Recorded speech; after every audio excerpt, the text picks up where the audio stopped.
Hello everyone, my name is Tanvi and my channel's name is NEET with Tanvi. In this video, I have discussed how to do revision of the entire syllabus for NEET, and in this video, I have tried to resolve all your doubts जो मुझे अभी recently comments में आ रहे थे related to revision. So let's begin. तो देखो बहुत लोग होते हैं जो कहते हैं कि उनसे रिविजन होती नहीं है, वो जब भी रिविजन करने बैठते हैं तो वो ओवरथिंक करने लग जाते हैं या फिर उनका पर्सनली रिविजन करने का मन ही नहीं करता. तो आई गेस ये जो इशूज़ हैं ये तो सबके साथ ही होते हैं. तो कभी भी अगर आप रिविजन करने बैठ रहे हो ना तो वो अब आपके माइंड सेट पर डिपेंड करता है. अगर आप अपने आप को ऐसे सोचोगे ना कि हाँ आज आपको रिवीजन करनी है, इन चैप्टर्स की रिवीजन करनी ही है, वरना आप सोने नहीं वाले, वरना आप ब्रेक नहीं लेने वाले, तभी आपसे रिवीजन हो पाएगी. तो पहली बात तो रिवीजन करना कंप्लीटली माइंडसेट पे डिपेंड करता है आपके. अगर आप कह रहे हो कि बस आपको लेज़ी फील हो रहा है या आपका रिवीजन करने का मन नहीं कर रहा, तो इन सारी चीज़ों को आपको कंट्रोल में करना पड़ेगा. अब नीट है, नीट के लिए आप सबसे पहले अपना सिलेबस कंप्लीट करोगे. आप फर्स्ट टाइम सिलेबस कंप्लीट करोगे, उसके बाद जब अपना सिलेबस दोबारा करोगे, that will be your revision. तो अगर हम कंपेयर करें फर्स्ट टाइम सिलेबस करना एंड रिवीजन को, तो जो फर्स्ट टाइम सिलेबस करना है it is easier in comparison to revision करना. ऐसा इसलिए है क्योंकि जब आप फर्स्ट टाइम सिलेबस कंप्लीट कर रहे हो तब आप किसी चैप्टर को पढ़ रहे हो, वो आपको समझ नहीं आया, इट्स ओके बिकॉज आप उसको फर्स्ट टाइम पढ़ रहे हो, उस टाइम पे आपका सिलेबस कंप्लीशन वाला फेज चल रहा है. बट रिवीजन के टाइम पे अगर आपको कोई चैप्टर समझ में नहीं आया है तो वो इशू होता है, क्योंकि रिवीजन के टाइम पे क्या होता है कि आपने पहले सब कुछ पढ़ रखा है. तो आइडियली ये होता है कि रिवीजन के टाइम पे आपको सब कुछ समझ आना चाहिए. तो इसलिए फर्स्ट टाइम सिलेबस कंप्लीट करना is easier in comparison to revision करना. ठीक है, जब आप अपने पूरे सिलेबस को दोबारा से पढ़ते हो दैट इज़ योर रिवीजन. ठीक है, वो आप किस लिए करते हो? ताकि आप लर्न कर पाओ चीज़ों को, ताकि वो आपको एग्जाम में याद रहे. अब यहाँ पे सबसे पहले चीज़ आ जाती है, जो सबसे पहला डाउट होता है वो ये है कि अगर आप रिविजन कर रहे हो नीट के सिलेबस की तो आपको कितनी बार रिविजन करनी पड़ेगी. तो according to me maximum 3 and minimum 2. मैंने अपने कंप्लीट सिलेबस की रिविजन करी थी 2 टाइम्स. लाइक एक बार पूरा सिलेबस कंप्लीट करा एंड उसके बाद 2 बार सिलेबस को रिवाइज करा. अगर आपके पास आपको लगता है कि इनफ टाइम है तो आप 3 बार भी कर सकते हो, but more than 3 I don't think so requirement होती है. तो जब आप फर्स्ट टाइम सिलेबस कंप्लीट कर रहे हो तो आपको टोटल 6 मंथ्स लग रहे हैं, जिसके अंदर आप 2 मंथ्स दे रहे हो टू ईच सब्जेक्ट. ठीक है, जिसके अंदर थोड़ा ऊपर नीचे हो सकता है कि मान लो बायो करने में थोड़ा कम टाइम लग गया, वो जो टाइम है वो आपने केमिस्ट्री में एडजस्ट कर लिया. तो आप जब फर्स्ट टाइम सिलेबस कंप्लीट कर रहे हो इन टोटल आपको 6 मंथ्स लग रहे हैं, in which you are giving 2 months to each subject. उसके बाद आप कर रहे हो 2 बार रिविजन. ठीक है, जब आप फर्स्ट टाइम रिविजन कर रहे हो तब आपको लग रहे हैं 15 to 20 डेज, एंड जब आप सेकंड टाइम रिविजन कर रहे हो तब उसको आप कंप्लीट कर रहे हो 1 वीक में. जो आपने 15 to 20 डेज की है, ये वाली जो आप फर्स्ट रिविजन कर रहे हो ये आप कर रहे हो आफ्टर कंप्लीशन ऑफ सिलेबस. मान लो कि आप 6 महीने से सिलेबस कंप्लीट कर रहे हो, आज आपका फाइनली सिलेबस सारा कंप्लीट हो गया है, आपको 1 दिन का गैप लेना है तो ले लो, नेक्स्ट डे से फिर आप 15 to 20 डेज के लिए लग जाओ अपने पूरे सिलेबस को रिवाइज करने के लिए. तो फर्स्ट रिविजन आप कर रहे हो just after the completion of your syllabus, and second revision आप कब कर रहे हो? Just before NEET exam. तो सेकंड रिविजन कब हो रही है आपकी? Just before the NEET exam. तो अब यहाँ पे जो दूसरी चीज़ है वो ये, ऐसा नहीं होना चाहिए कि जब आप फर्स्ट टाइम रिवाइज कर रहे हो तब आपके नोट्स रेडी नहीं है या आप कहीं से भी रैंडमली कुछ पढ़ रहे हो. आप 2 बार रिविजन कर रहे हो, आप 3 बार रिविजन कर रहे हो, आप हर एक रिविजन में सेम चीज़ें पढ़ने वाले हो, सेम कंटेंट पढ़ने वाले हो आप हर एक नंबर ऑफ रिविजन के अंदर.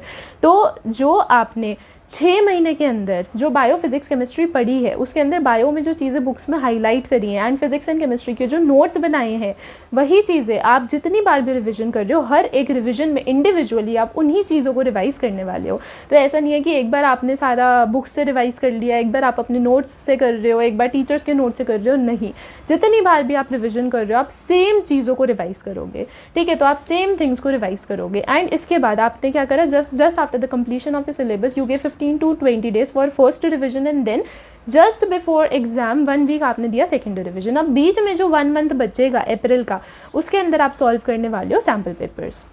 तो आपको क्या करनी है? आपको 2 to 3 टाइम्स रिवीजन करनी है. उसके बाद जो सेकंड डाउट आता है वो ये आता है कि आपको अब रिवाइज करना क्या है. तो देखो, रिवीजन के लिए आपको नीट में टोटल 3 सब्जेक्ट्स हैं, you have bio, physics and chemistry.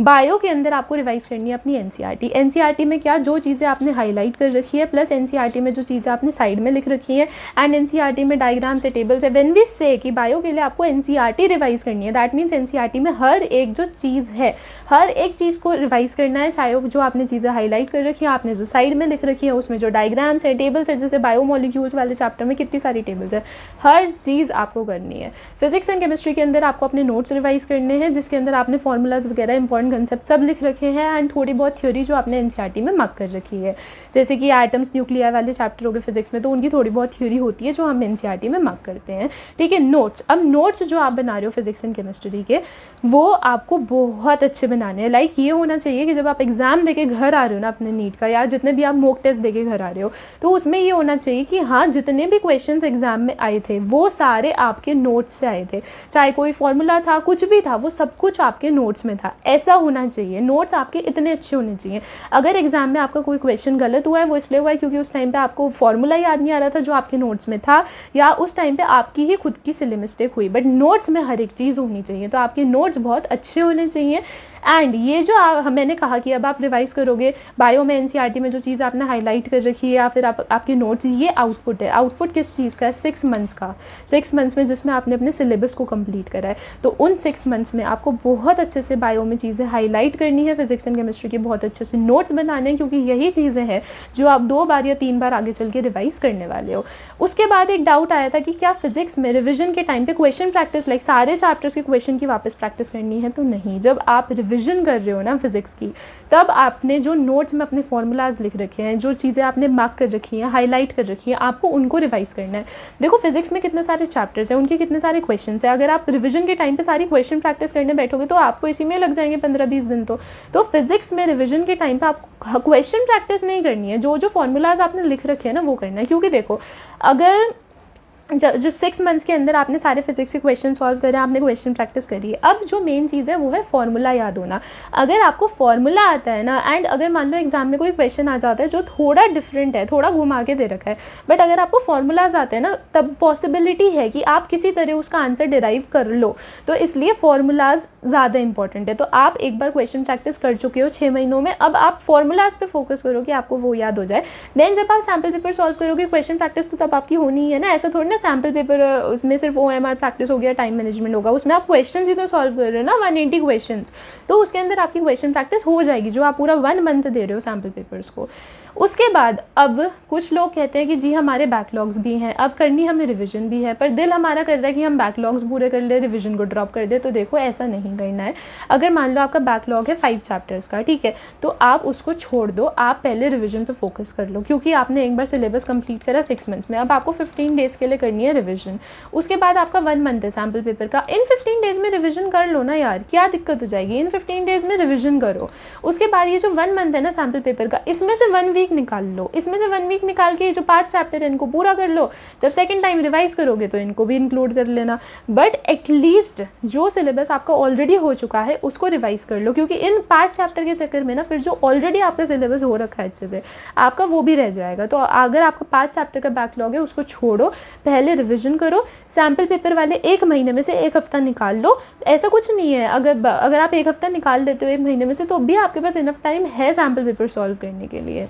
उसके बाद देखो, अब जब आप रिवाइज़ कर रहे हो, हमारा जो हाउ टू रिवाइज़ है उसके अंदर अब मैं आपको बताती हूँ कि आपको कैसे रिवाइज़ करना है।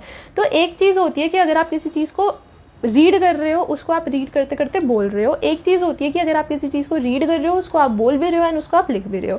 तो यहाँ पे मैंने डिवाइड करके लिख रखा है कि आपको कौन सी चीज़ किसके साथ करनी है। तो अब क्योंकि बायो के अंदर हमारी इतनी सारी चीज़ें हैं, तो बायो पढ़ते टाइम तो आप हर एक चीज़ को लिखने नहीं वाले। तो आपको क्या करना है, बायो में आप कोई भी चैप्टर पढ़ रहे हो एनसीईआरटी में से, आपको उसको बोलते बोलते लर्न करना है, ठीक है। अब आपके फिजिक्स एंड केमिस्ट्री में जितनी भी थ्योरी पोर्शन आपने एनसीईआरटी के अंदर मार्क कर रखी है किसी भी चैप्टर की, उसको भी आपको ऐसे ही बोलते बोलते लर्न करना है। अब आपका केमिस्ट्री के अंदर जितने भी हमारे PDF ब्लॉक वाले एलिमेंट्स हो गए, ऐसे जितने भी चैप्टर्स हैं, इनके आपने नोट्स बना रखे होंगे, नो डाउट। नोट्स के अंदर आपने सारे ट्रेंड्स लिख रखे होंगे, अगर एक्सेप्शंस हैं तो एक्सेप्शंस लिख रखे होंगे। तो अब उनको आपको नोट्स में से कैसे रिवाइज करना है, उनको भी ऑब्वियसली आप लिखोगे नहीं, वो भी बहुत सारा है and most of theory portion ही है। तो उसमें आपको क्या करना है, आपके नोट्स है, पेज पे हाथ रख लो, आपने इधर देख लिया क्या चीज़ है, ओके इस चीज़ का एक्सेप्शन है, फिर आप खुद से बोलो कि हाँ इस चीज़ में ये एक्सेप्शन है, फिर आप हाथ हटा के चेक करो। तो इन चीज़ों को आपको ऐसे रीड एंड स्पीक करके रिवाइज करना है, क्योंकि इतना ज़्यादा टाइम नहीं है। 15 डेज़ में you have to complete your first revision and 1 week में सेकंड। तो इन चीज़ों को आपको ऐसे ही रिवाइज़ करना है। उसके बाद लिखना किन चीज़ों को है, क्योंकि बहुत लोग लिख के भी लर्न करते हैं, तो मैं स्पेसिफिकली बता रही हूँ लिखना किन चीज़ों को है, जो फिजिक्स के फॉर्मूलाज हैं। ठीक है, अब मान लो कि आपका फॉर्मूला है magnetic field on the axis of a circular loop, तो उसका आपको लिख गया कि हाँ यहाँ पे बी लिखा है। अब उसका जो फॉर्मूला है उसको पहले खुद से रफ नोटबुक में लिखो, फिर यहाँ से हाथ हटा के देखो कि दोनों फॉर्मूलाज मैच कर रहे हैं। नहीं मैच कर रहे तो देखो क्या गलती है, मैच कर रहे हैं, well and good, go to the next formula. तो फिजिक्स के फार्मूलाज उनको ऐसे ही रिवाइज करना है लिख लिख के। देन केमिस्ट्री के अंदर जितने भी ऑर्गेनिक रिएक्शंस है बहुत सारे, हर एक को लिख लिख के ही करना है, क्योंकि केमिस्ट्री के अंदर देखो रिएक्शंस लिखना ज़रूरी है, क्योंकि वहाँ पे अगर किसी का भी स्ट्रक्चर आ जाएगा ना आप फंस जाओगे। अगर बोल बोल के लर्न करोगे तो बोलोगे तो आप क्या, स्ट्रक्चर तो बोल नहीं सकते, नेम्स बोलोगे।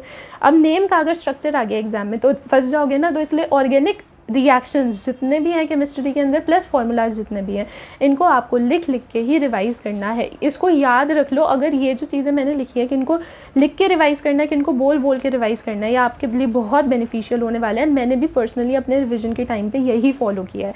एंड अब मैं आपको बताती हूँ मैंने मेरी first revision and second revision कितने टाइम में फिनिश करी। तो मैंने पहले अपना सिलेबस कंप्लीट करा 6 मंथ्स के अंदर। उसके बाद जो मेरी फर्स्ट रिविजन थी इसको मैंने 15 डेज़ के अंदर फिनिश किया था, जिसमें I gave 4 days to bio, ठीक है, 2 to 12th and 2 to 11th, मतलब 12th को थोड़ा कम एंड 11th को थोड़ा ज़्यादा, लाइक वो 2 में से एडजस्ट कर लिया। देन फिजिक्स को 5 डेज़ जिसके अंदर I revised my notes. And again याद रखो कि जितनी भी बार आप रिविजन कर रहे हो हर बार सेम चीज़ें रिवाइज़ कर रहे हो। आप ऐसा नहीं कर रहे कि हाँ आज मुझे ना ये बुक एक्स्ट्रा रिवाइज़ करनी है, वो कुछ मैंने पेजेस क्लिप करके रख रखे हैं, आज ये भी रिवाइज़ करना है। हर बार सेम होना चाहिए। केमिस्ट्री को मेरे को हमेशा टाइम लगता है ज़्यादा केमिस्ट्री रिवाइज़ करने में, एंड केमिस्ट्री के मेरे नोट्स जो मैंने बनाए वो भी मैक्सिमम है, लाइक फिजिक्स के कम है केमिस्ट्री के ज़्यादा है। तो केमिस्ट्री के लिए 6 डेज़। एंड सेकेंड टाइम जो मैंने रिविजन करी वो मैंने कर ली 1 वीक में पूरी, एंड ये मैंने 5 मई से एक हफ़्ता पहले करी। एक हफ़्ता पहले मैंने, लाइक कुछ लोग होते हैं जो एक दिन पहले भी सैम्पल पेपर सॉल्व करके जाते हैं, मैंने एक हफ़्ता पहले ही सैम्पल पेपर सॉल्व करना बंद कर दिया था।